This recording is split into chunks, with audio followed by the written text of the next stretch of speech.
I'm going to be talking about healthcare reform, what's happening in Washington, how it's likely to turn out, and how I think it should turn out. But mainly, Bud is going to be talking about how it should turn out. I'll say just a few words about that.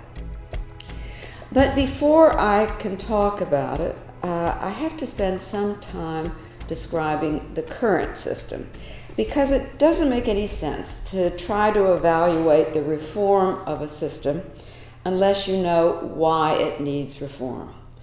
So I'm going to be talking with you about the current dysfunctional system, and that takes a lot of courage, because usually people's eyes glaze over if you say, I'm going to talk with you about the healthcare system. And people are taught that it's extraordinarily complicated. I think that people are almost deliberately led to believe it's more complicated than it is by the private health insurance industry, because if you can convince the people that something is terribly complicated, then they won't be so willing to risk changing it. And so even though most people believe it needs changing, understand very well that it's not working, they don't have the courage of their own feelings, because they are led to believe by policymakers who get a lot of their campaign contributions and a lot of their income from the private insurance industry that it is just impossible to fully grasp. And so they should just shut up and take it as it is.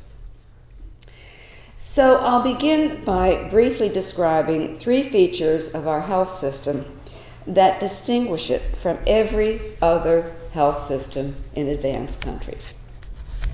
First, our system is uniquely expensive and uniquely inflationary. Last year we spent about $2.5 trillion, that's trillion with a T, on health care, or well over $8,000 per person in the country. And costs keep growing at 2 to 3 times the background inflation rate. What about comparably wealthy countries? Well, if we look at the 30 members of the OECD, and that's the club of rich nations, we find a startling disparity. In the most recent year, for which figures are available, we spent 2.5 times as much per person on health care as the average for all the OECD countries, adjusted for cost of living differences. 2.5 times as much. The other countries clustered fairly close together. Some of them are very low cost, like Great Britain. Some are higher, like Switzerland and Norway. But still, they do cluster fairly close together, while we stood clearly apart. We were the outlier, and that gap is growing year after year. So clearly our health system is uniquely expensive and unsustainable. The second feature, we don't get anywhere near our money's worth. By all the usual measures of health care, life expectancy, infant mortality, immunization rates, and most importantly perhaps preventable mortality, we rank near the bottom of the OECD countries.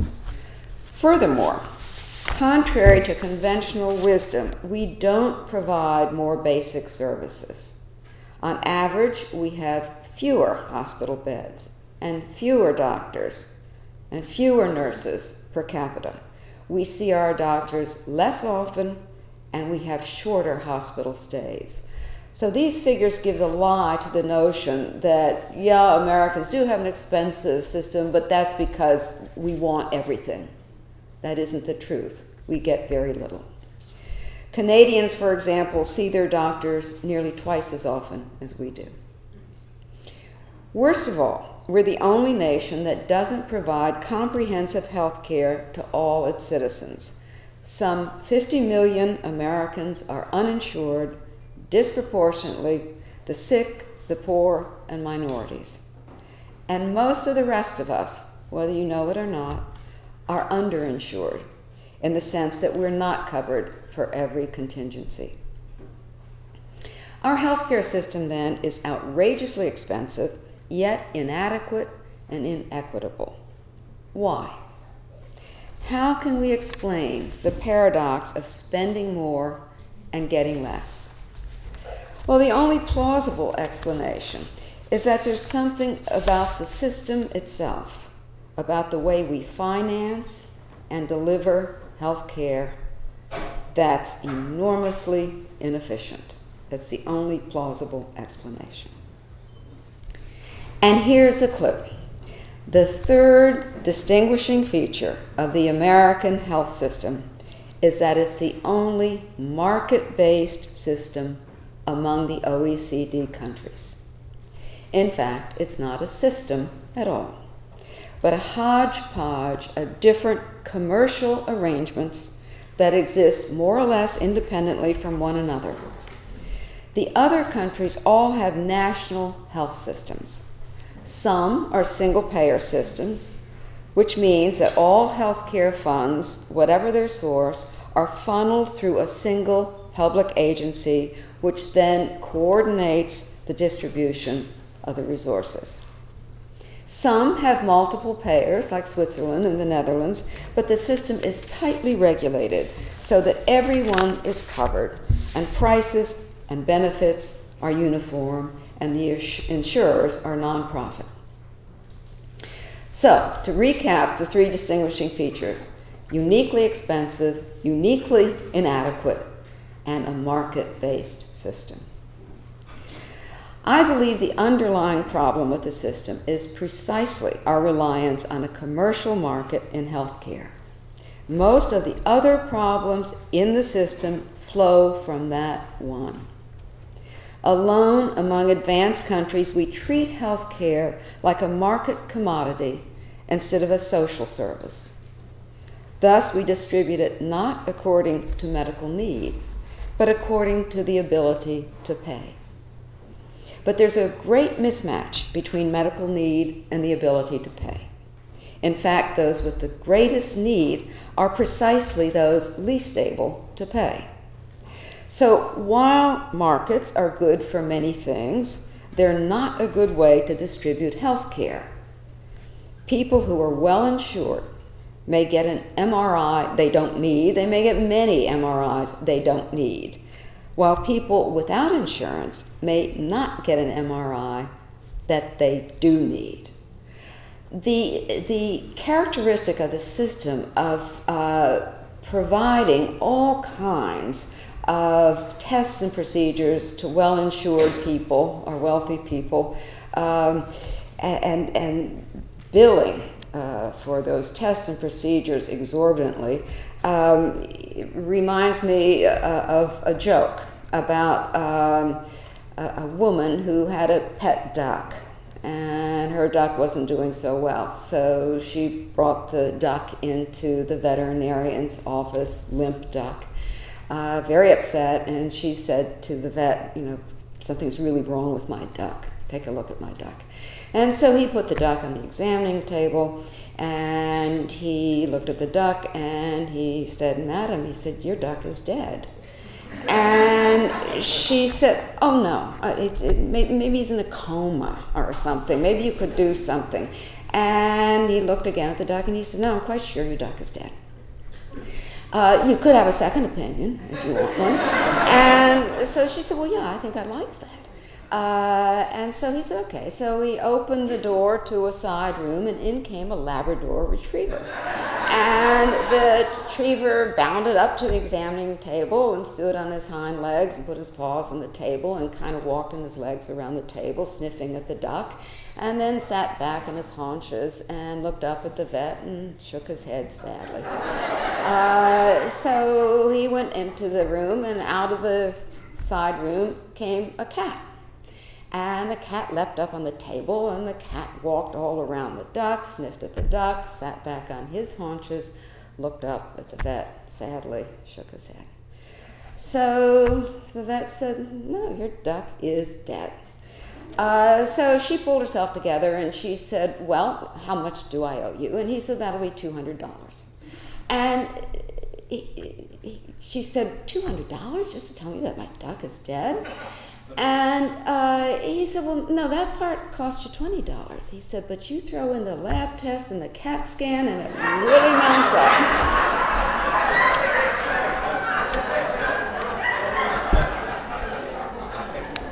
So that's what we have in our system. Furthermore, successful markets expand. They don't contract. That's Economics 101. All businesses aim to increase revenues and maximize profits. That's what they do. Hospitals in the US, for example, often advertise their services. Come and get a total body MRI scan for your wife for Christmas, the best gift you could give her. You know, this kind of stuff the hospitals do. Like all businesses, they want more, not fewer customers. So each element in the health market is working to grow, even while the country as a whole presumably wants the system to contract. So even on the face of it, in its own terms, it makes no sense to have a market-based system when you want it to contract. Let's look more closely about how the healthcare market works. Most Americans receive tax-exempt health benefits from their employers, who pay insurers a portion of the insurance premiums, these days a smaller and smaller portion. But not all employers offer benefits. It's strictly voluntary. And when they do, the benefits may not be comprehensive. Increasingly, then, employers cap their contributions so that the burden of increasing costs falls entirely on workers. And workers, in turn, often turn down benefits even when they're offered because they can't afford their growing share. The insurers with whom employers contract are mostly investor-owned for-profit businesses. They try to compete to get employers' business while maximizing profits at the same time by stinting on medical services.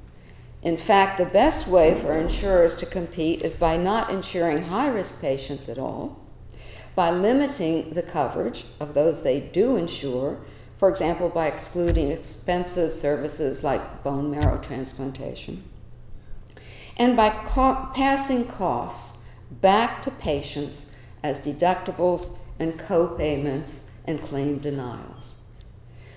We are the only nation in the world with a healthcare system based on dodging sick people. That's what all of this is about.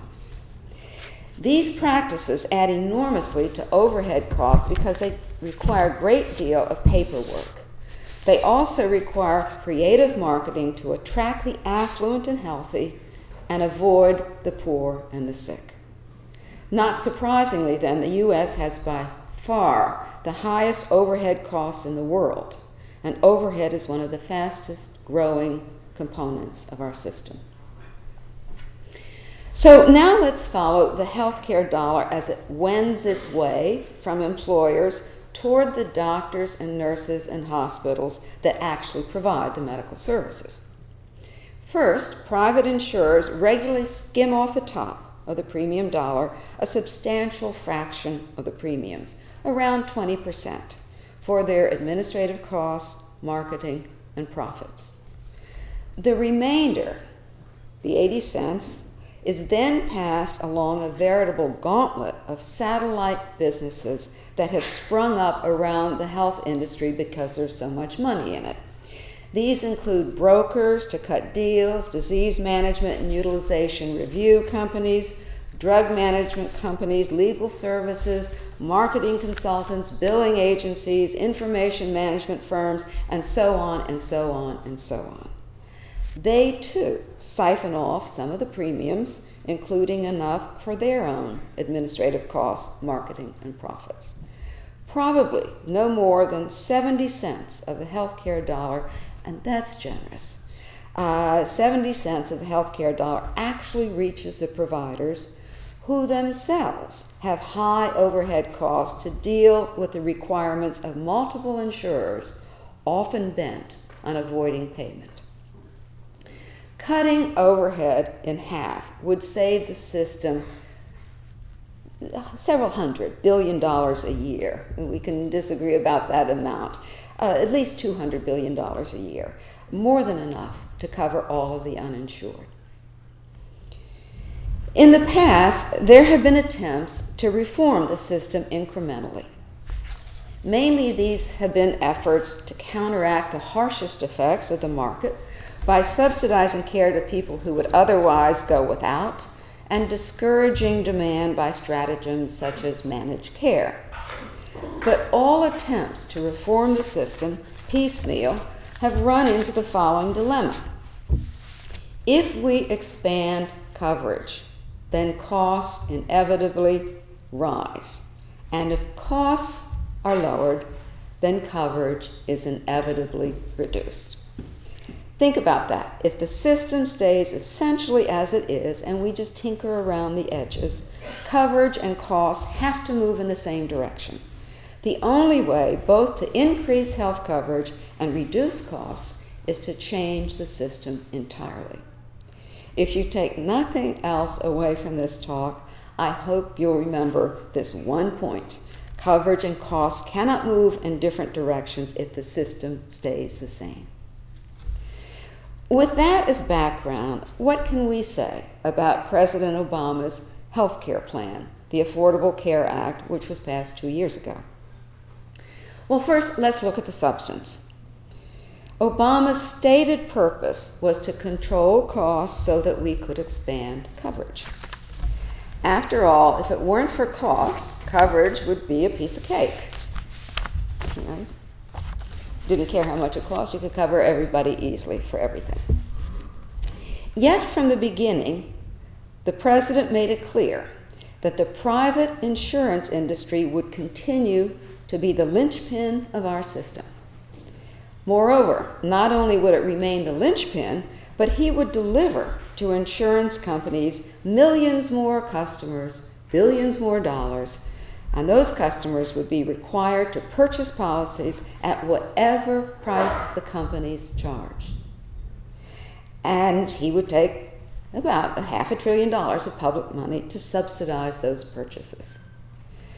This is a recipe for price inflation. There is nothing in the plan that would control costs. Yes, some of the worst abuses of the insurance companies would be curbed, such as excluding people with pre-existing conditions. But companies could respond by simply raising their prices. There is nothing in the plan that would stop the overuse of tests and procedures, as in the CAT scan and the Labrador Retriever. Providers would still be paid to do more of them on a piecework basis. Without measures to curb the rise in premiums and the overuse of expensive care, there would be no control. There will be no control of costs. Well, you might say, what about the fact that the Congressional Budget Office, the CBO, has projected that the plan would actually save money over 10 years compared with doing nothing? That's true, but you have to remember that the CBO looks only at costs to the federal government, nothing else. It doesn't look at the health system as a whole. Looked at that way, the plan might cut the federal budget, but only by moving money out of Medicare into the private sector and Medicaid. The CBO's projections don't include any consideration of inflation in the private sector. In my view, the ACA, the Affordable Care Act, will never be fully implemented as written. If the Supreme Court declares it unconstitutional, or there's a Republican sweep in November, that will be the end of it. But if, as I suspect, it is not declared unconstitutional, and as I hope, President Obama is reelected with the Democratic Senate, at least, I think the ACA is doomed anyway. It will gradually unravel. Costs will rise even faster than before the law was passed because it is so inflationary. There will be multiple legal challenges to the requirement that states set up insurance exchanges, and the bureaucratic challenges of monitoring insurance companies will be overwhelming. Just as an example, one of the provisions in the law is that insurance companies cannot spend less than 80% on health care, on medical services. They can keep a maximum of 20% in profits and overhead. That's in the law. Now, what they spend on medical services, they call their medical loss ratio, and that language is very telling. They want to keep that as low as possible. They want to keep the executive salaries and the profits as high as possible. And when they advertise to investors, they boast about having a low medical loss ratio. This is an attractive feature to investors. Well, suddenly now, with the ACA, if it goes into effect, and in this regard it is, it's no longer to their advantage to say that they have a low medical loss ratio. They must keep that ratio at 80%. So what they will do, and what some of them are beginning to do, is simply redefine what's medical care and what's overhead. So they say, well, yeah, some of what we have called marketing is really connected with medical services, so that's really in that 80%. The law has provisions to stop some of the abuses of the insurance companies, but particularly physicians realize that almost all of these regulations can be circumvented in one way or another. And to try to stop it, when you have a financial incentive to provide fewer services, which they certainly do, to try to stop them from following that incentive by regulations, first of all, it's impossible. And second of all, it would require a huge bureaucracy that would gobble up a lot of the healthcare dollar. The only way to sustain an inherently inflationary system is to reduce benefits or increase deductibles and co-payments, or both. That's the only way they could stagger along with this. The result is that people may end up with insurance that's inadequate because the benefit package has shrunk, or is too expensive to actually use because of high deductibles and co-payments. Health insurance is not the same thing as health care. We often use those terms interchangeably, but they're not the same, not by a long shot.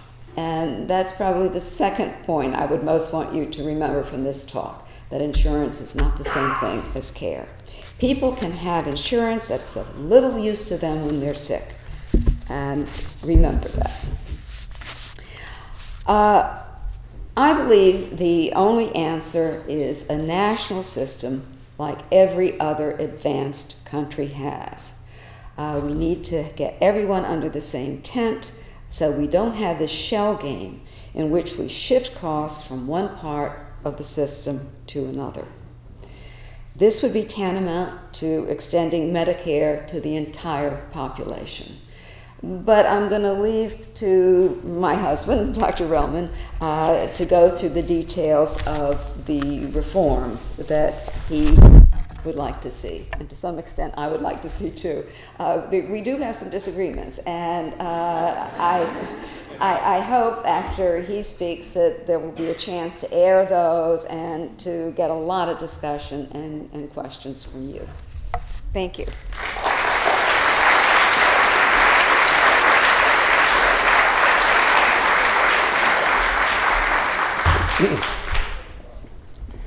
Well, thank you, Marcia, for the introduction.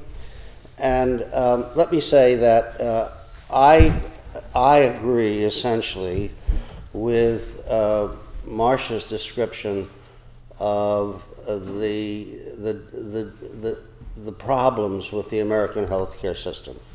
I think her diagnosis is correct.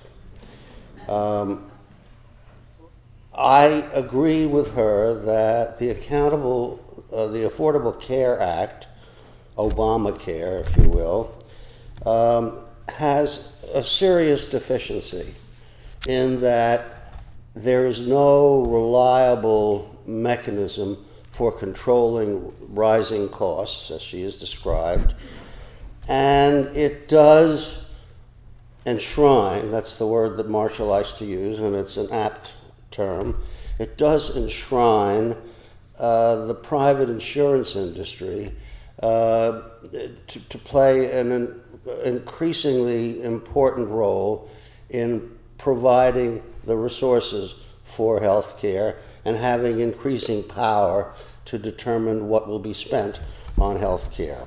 And I agree with her that the private insurance industry is part of the problem. I take an even more negative view of private insurance than she may. I believe it's a parasitic industry that should not exist. I am old. I am old enough to have been practicing medicine at a time when there was no private insurance industry.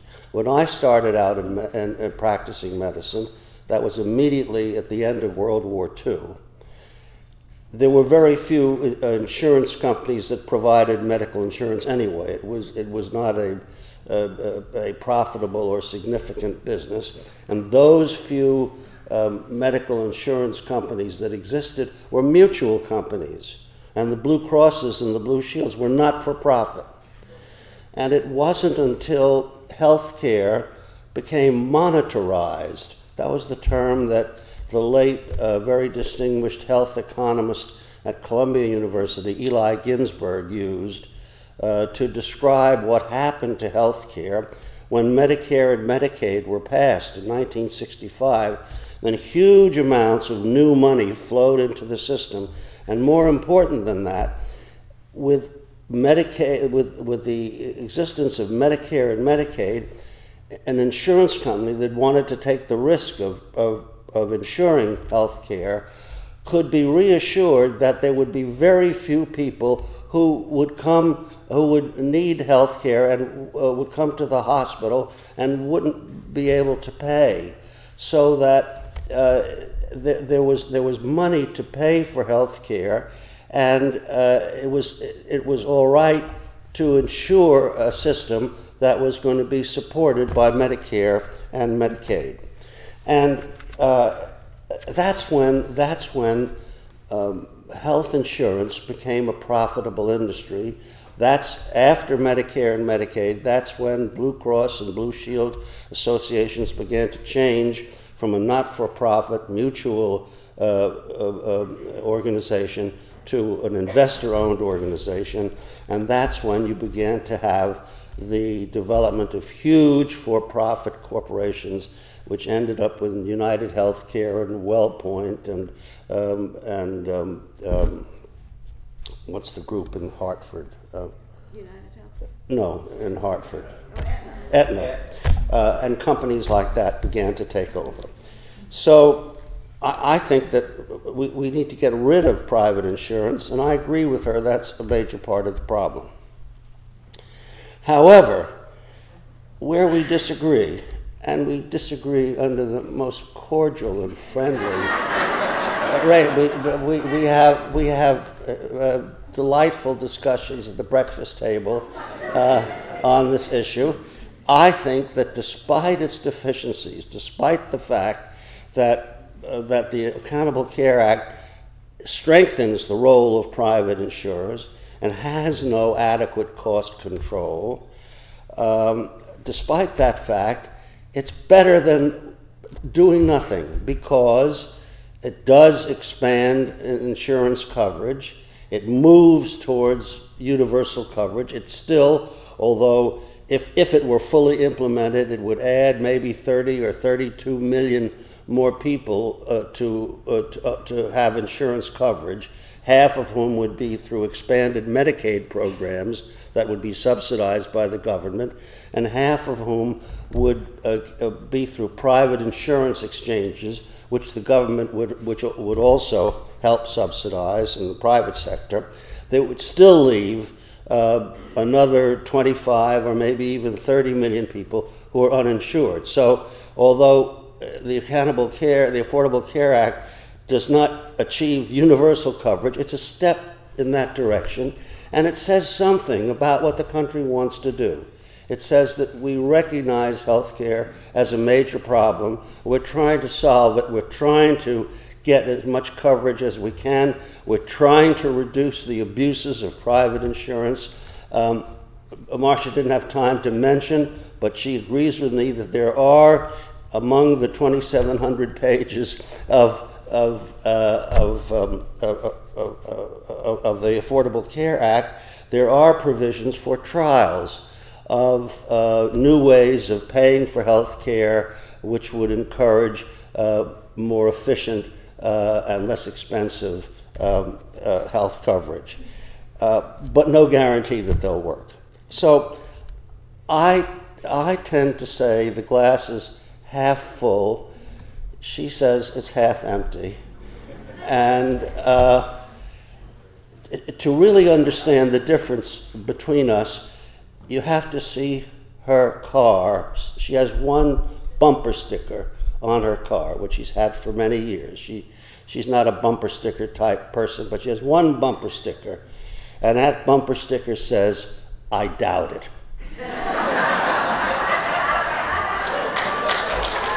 And if I still had a car and I had a bumper sticker, it would say, "I'm hoping for the best." So, now, I'm convinced that the impending national cost crisis and the bankruptcy of our healthcare system will not be averted unless there is a much more drastic and systematic approach to healthcare reform. Marcia and I are on the same page there. We will have to replace all our insurance systems, public and private, I think, with a single public plan that guarantees universal access to prepaid, comprehensive care. And this plan will have to be funded by a progressive health care tax, an earmarked health care tax that all citizens, including government officials and legislators, must pay according to their means. Now, prepaid comprehensive care funded in this way would give government firm control over its total health expenditures. It would, by deciding how much the tax would be, the government would be able to decide how much it wants to spend on health care. But I believe that it should leave decisions on the specific use of the available resources that government wants to apply to health care where it should be, in the hands of physicians and their patients. By setting the rate of the health care tax, government would in effect be capping its costs. Any medical services provided outside such a system would have to be at the patient's expense. And it would be, again, a national decision as to how comprehensive the range of services should be. Now, to provide this kind of prepaid comprehensive care, we will need a reorganized medical care system based on private, non-profit, multi-specialty group practices in which physicians are paid largely or entirely by salary. Because, you see, if fee-for-service payment, which is the basis for the present insurance system, fee-for-service system, is to be largely or entirely replaced by a prepaid, capitated payment, which most, I must say that, I want to make it clear, most thoughtful, well-informed experts on healthcare economics are coming around to that point of view. Most people, the smartest health economists in the country now, a nonpartisan view, a technical view of the system, agree that fee-for-service payment, which is tied to insurance. Insurance is a way of transferring fees from a payer to the provider and taking 20% or 25% for yourself in the course of that. If fee-for-service is going to be replaced by a prepaid system, a capitated system, then you must have medical care organizations that can take that capitated payment. They're taking care of 5,000, 10,000, 20,000, or whatever number of patients at a per capita basis. Take that total amount of money, accept the responsibility for providing comprehensive care, a defined range of benefits, and be accountable for what they provide. But then it has to be an organization that is capable of satisfying the expectations of physicians that they're going to be paid fairly for their efforts. And that has to be done collectively, the way it's done at the Mayo Clinic or Geisinger or Kaiser, where they take the total money that they get and they pay their doctors salaries, which their physician management has decided is reasonable, and all the doctors work together as a team. They don't compete with one another to take patients away or get their share of the dollar. They're paid a good salary, a very competitive good salary, with excellent fringe benefits, and they're expected to work together as a team with nurses, nurse practitioners, social workers, and other healthcare professionals to provide the best possible care they can for their patients with the money that they have. That's what we need. And in order to do that, you have to have a new organization, a multi-specialty group practice. The kind of multi-specialty group practice that I've described in some detail elsewhere, in the publications that I've written and the book that I've written, would be ideal for this function. You could describe it as small versions of the Mayo Clinic or Kaiser, community-based, appropriately sized for the communities that they serve all over the country.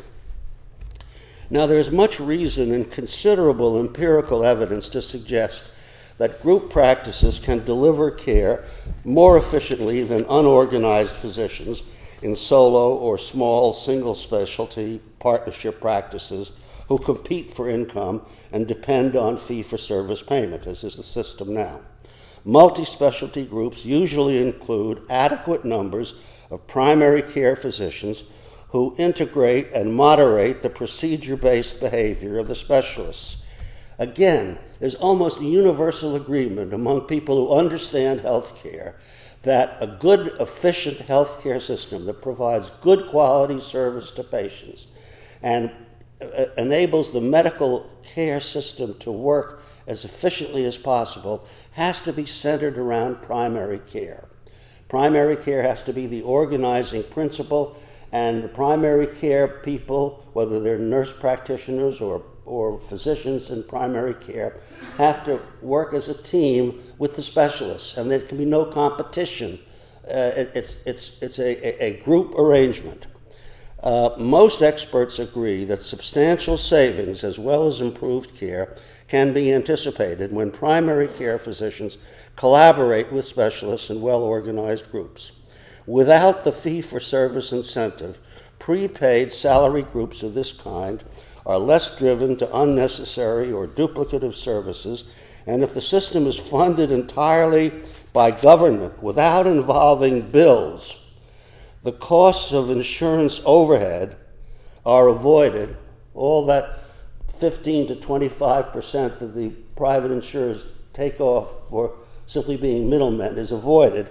And also, something that's not sufficiently understood, the enormous amount of fraudulent billing and crime involving fraudulent billing, which experts tell me, people in the private and in public office have told me, that fraudulent billing takes a minimum of 5% of the total amount of money we spend on health care. Some experts say it's 10%. If there are no bills, there can't be any fraud. This is the potential savings would be enormous, and without the incentives that fee-for-service provide for having lab tests and CAT scans on dead ducks all the time, without that enormous incentive for overdiagnosis and unnecessary procedures, you can save an enormous amount of money. People, again, experts, been studying this. People at the Dartmouth Institute and elsewhere around the country have been looking at this. A conservative estimate is that 1/3, this is in addition to the money that we would save by getting rid of private insurance. That's 15 to 25% of everything that we spend on private insurance, estimated to be, as Marcia said, somewhere around $200 billion. In addition to that savings, experts who look at the system say that we could save at least a third of what we now spend on health care by avoiding unnecessary, duplicated, ineffective diagnostic and therapeutic procedures.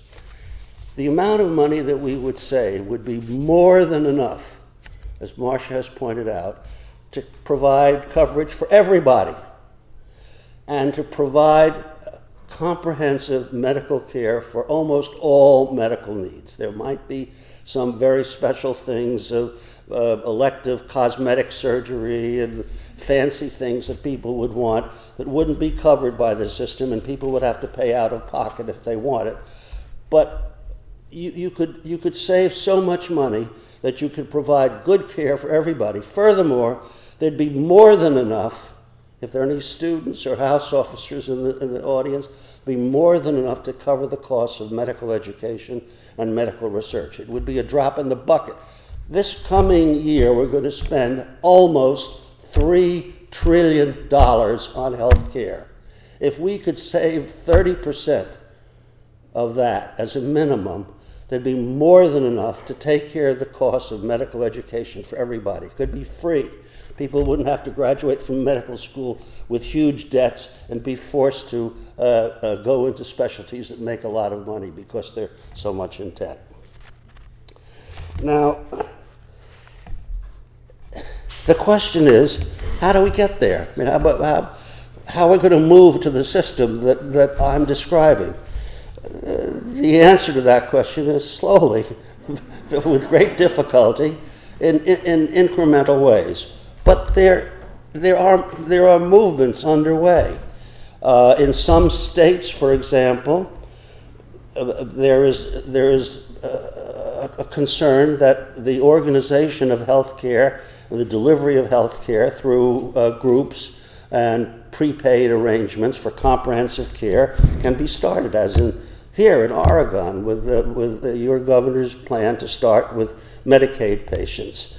And in Vermont, they've passed a law which says we'll start by setting up a single payer system, getting rid of private insurance, and then we hope with waivers and persuading the doctors to get the doctors to form the organizations that will deal with the single payer system. But physicians are ultimately going to have to be part of the solution in the sense that they're going to have to agree voluntarily that it's better to practice medicine in groups than privately and individually. Are they doing that? Yes, they are.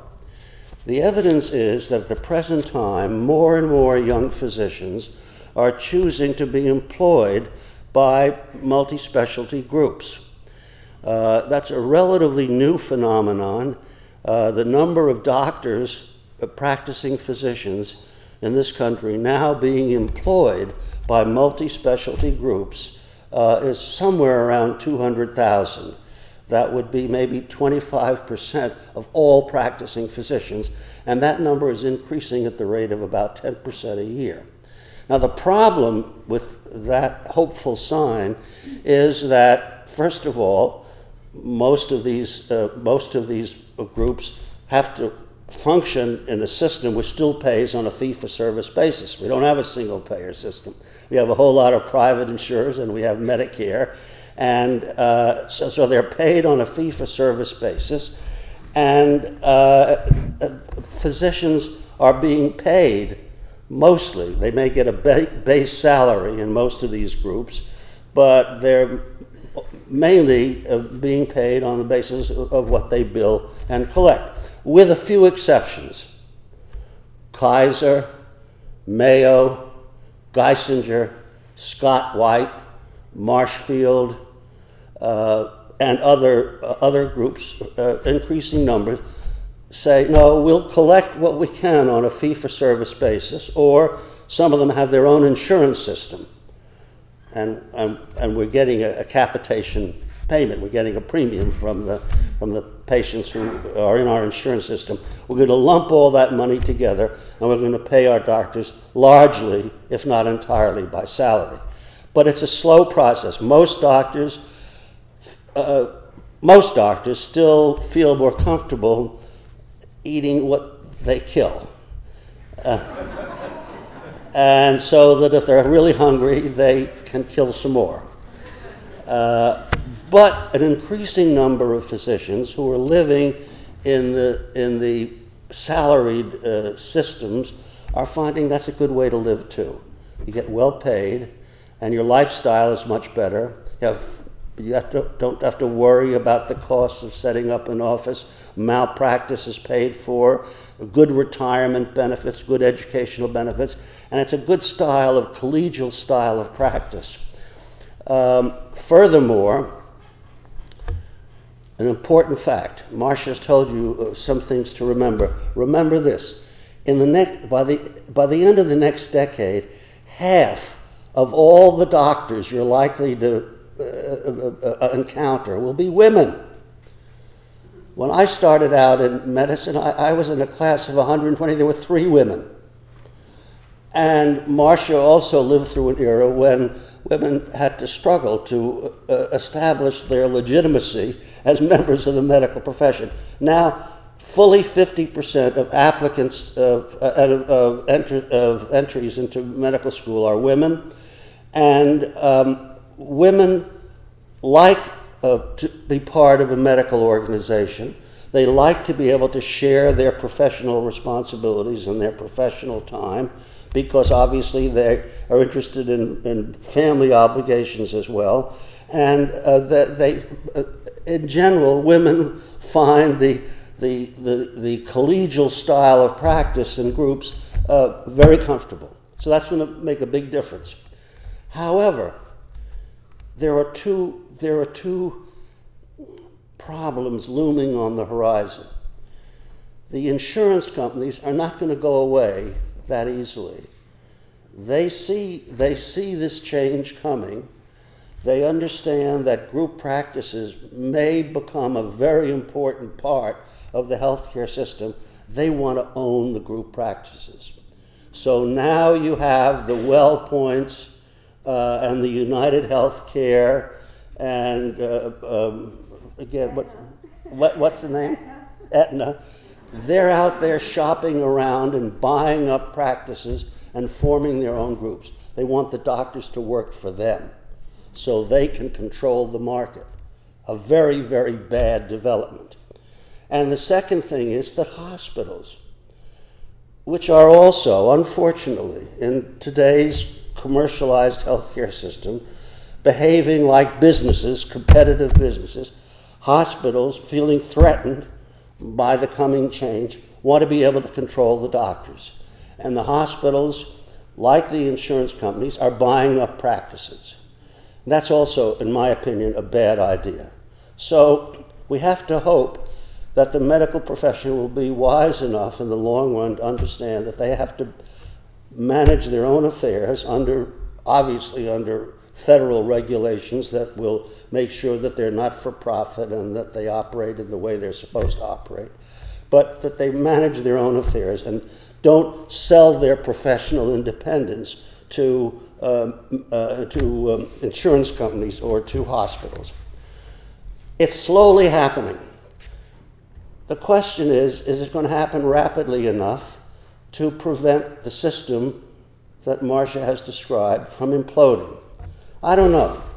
I think it's a race. I think it's quite possible that despite the fact that more and more doctors are seeing the benefits of organized practice, despite the fact that some states are seeing the benefits of maybe setting up single-payer systems, despite that, I think it's quite possible that the healthcare system that we have now will gradually deteriorate to the point at which we will have to recognize that something has to be done. Winston Churchill is famously reputed to have said about Americans when challenged by his colleagues during World War I on the failure of the Americans to come in on the side of the Allies. Winston, why are your American friends dragging their feet? Why don't they come in and help us defeat the Axis? Churchill was reputed to say, don't worry, they will. Americans always in the long run will do the right thing. But he said, only after they've tried everything else. And I think that it's quite possible that we will try everything else, that we'll try to hang on to this system. We being the people who are making all the money from this enormous commercialized system and don't want the system to change. They will hang on, trying to keep it alive, but sooner or later, it has to change. Those people who say to us, to the doctors and to lay people who advocate for single-payer reform, who say it's pie in the sky. You know, it may be a beautiful idea, but it's a dream. It's totally politically impossible. It's off the table. Forget it. No, it won't go away. It won't go away because it's the only system that can work. And I say to people who challenge Marcia and me and people like us being unrealistic and impossible, I say, okay, you suggest a better system. You suggest a system that covers everybody as they should be covered, with decent care at a price that we can afford and that is economically sustainable. Give me a plan. There's no plan that will work that doesn't have a single payer, a single public payer, and organized, not-for-profit health care delivery of the sort that I'm talking about. There are many ways to get it. It'll happen slowly, but sooner or later, I'm convinced we must have a single-payer system. Thank you very much.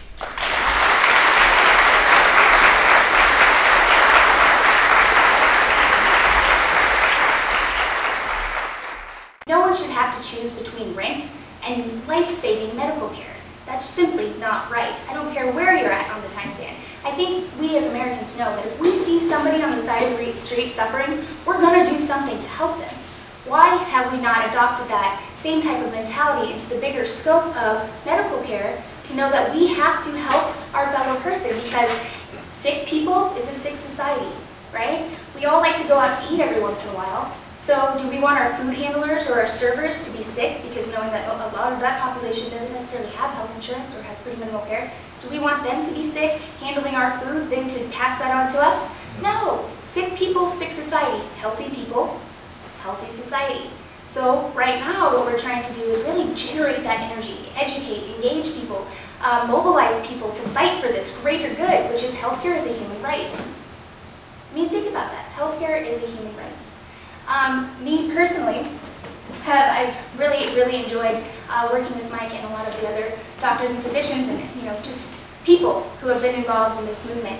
What we want to do as a speakers bureau, right, so all of us here, is to not only become educated on healthcare and what healthcare means to us and what it means for the bigger country. I know the doctors who just came and spoke did a great job of sort of summarizing what the system looks like and where it potentially needs to go before it's too late, right? And so in this, we want to become sort of that person, that pillar that people look to for information, right? When we go out and talk, say, for example, house parties, we want to go out and we want to engage people and meet them where they're at. A lot of people still have this idea that you know, all of those bullet points that you hear on the Fox News or any kind of media, right, those really emotionally charged bullet points, we need to be prepared to be able to be sound in handling that, because we don't want to engage. We know that we will benefit as a society and as a country if more people have medical care. It's as simple as that. So when we go and we engage in these, we have to be very passionate, very enthusiastic. We have to understand that people are at certain areas in their thinking, and we have to be those teachers, right? I'm a teacher, so I can use the teacher language. Okay, we have to help sort of nurture their understandings and sort of re-guide their misunderstandings in a direction that's going to have a more conclusive end result in terms of what they come to believe and know to be true. People, okay, across the board know that we want to help people. We know that our system is destined to fall. We know that we spend $8,000 on average per person per year. We spend more money than any other country, and yet 50 million people still don't have health care. So as we go and we do this, and as we really build our Speakers Bureau, it's really important that we as people recognize that everybody has needs and everybody has understandings, and we can just facilitate and guide those needs and understandings. And a lot of us here may just be, right, just starting our journey on the understanding of healthcare and where we're at right now in the state. However, we go bigger picture. We think 3 years from now. We've been working on this, I don't know, Mike and Betty have been doing 20 years now, right? Betty has. Yeah, Betty for 20 years, Mike pretty strongly for the last 6, 7 years. Okay, so we know that people have put in this energy, and now we are on that peak where people say, dude, I've had enough. Okay, the fact that medical costs are the #1 reason people go bankrupt in our country today, that in and of itself says, something's not quite right. What can we do? We are a network of speakers, right? We are here to support each other, to guide each other, to help each other. I know Hank and I have done quite a few presentations now together, and it's almost like I'll be up there speaking, and I just looked at him because he always has these little comments that he, you know, places throughout. So I said to him, and when he doesn't speak, I'm like, but you normally talk here, so where are you at? Right? And so we have to understand that, though. And so if we don't feel like we're there in our understanding, that's okay, because that's what you have everyone in this room for. And so we don't go to people's houses and speak with just one person. We go with 2 or 3 people who can help really support us and provide that pillar for us, because we're not always going to know everything.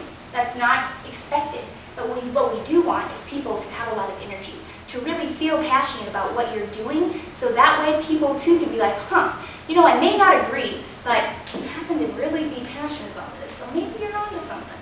Right? And that will sort of inspire them not to want to argue points that you just know. I mean, come on. There are some things that people say where you're like, really? Like the universal type thing. We know that healthcare is a public good, right? We know people can benefit from that necessity. We also believe that education is public good. We also believe that the fire department is a public good. We also believe that police is a public good. We also believe that roads and bridges, rebuilding and restructuring and the infrastructure is a public good. So why not medical care? Why not?